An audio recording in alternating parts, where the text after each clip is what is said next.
তুমুল বিতর্ক আর সমালোচনার মধ্যে অনুষ্ঠিত বিসিবি নির্বাচনে বিনা প্রতিদ্বন্দ্বিতায় আবারও সভাপতি হয়েছেন আমিনুল ইসলাম বুলবুল। নতুন বোর্ডের প্রথম সভাও হয়ে গেছে ওই রাতে।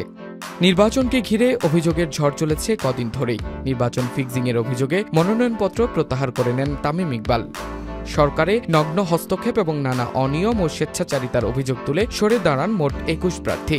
ভোটের আগেই পরিচালক পদ পাওয়া নিশ্চিত হয়ে যায় ৯ জনের।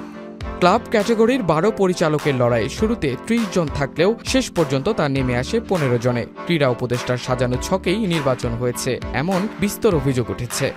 এখন যে কোনো ব্র্যান্ডের পুরাতন এসি বদলে নতুন ওয়ালটন এসিতে উপভোগ করুন ২৫% ছাড়। এবার সেই অভিযোগের পালে হাওয়া লেগেছে বিএনপির কেন্দ্রীয় ক্রীড়া বিষয়ক সম্পাদক আমিনুল হকের মন্তব্যে। নির্বাচনে সরকার ও ক্রীড়া উপদেষ্টার সরাসরি হস্তক্ষেপের অভিযোগ করেছেন তিনি। হস্তক্ষেপের সব প্রমাণ থাকার দাবিও করেছেন সাবেক এই ফুটবলার। বিসিবি নির্বাচন নিয়ে মঙ্গলবার পল্টনে সাংবাদিকদের প্রশ্নে ক্রীড়া উপদেষ্টাকে কাঠগড়ায় দাঁড় করান সাফজয়ী গোলরক্ষক আমিনুল। তিনি বলেন, আমার প্রধান উদ্বেগ হল সরকারি হস্তক্ষেপ এবং ক্রীড়া উপদেষ্টার সরাসরি হস্তক্ষেপ। তার হস্তক্ষেপের প্রতিটি ঘটনার প্রমাণ রয়েছে। আমি শুনে অবাক হয়েছি যে ক্রীড়া উপদেষ্টা ব্যক্তিগতভাবে কাউন্সিলরদেরকে হুমকি দিয়েছেন, নির্বাচনে ভোট দেওয়ার জন্য তাদের উপর চাপ সৃষ্টি করেছেন। অনেক কাউন্সিলর আমাকে ফোন করে বলেছেন যে তাদের ডেকে নিয়ে এভাবে হুমকি দেওয়া হয়েছে।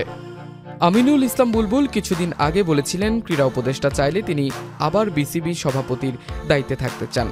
আর বোর্ড সভাপতি পদে নিজের পছন্দ হিসেবে বুলবুলের কথা বলেছিলেন ক্রীড়া উপদেষ্টা আসিফ মাহমুদ, সজীব ভূঁইয়া। দুজনের বক্তব্যের জের টেনে আমিনুল হক বলেন, বুলবুলকে সভাপতি করতে মরিয়া ছিলেন ক্রীড়া উপদেষ্টা।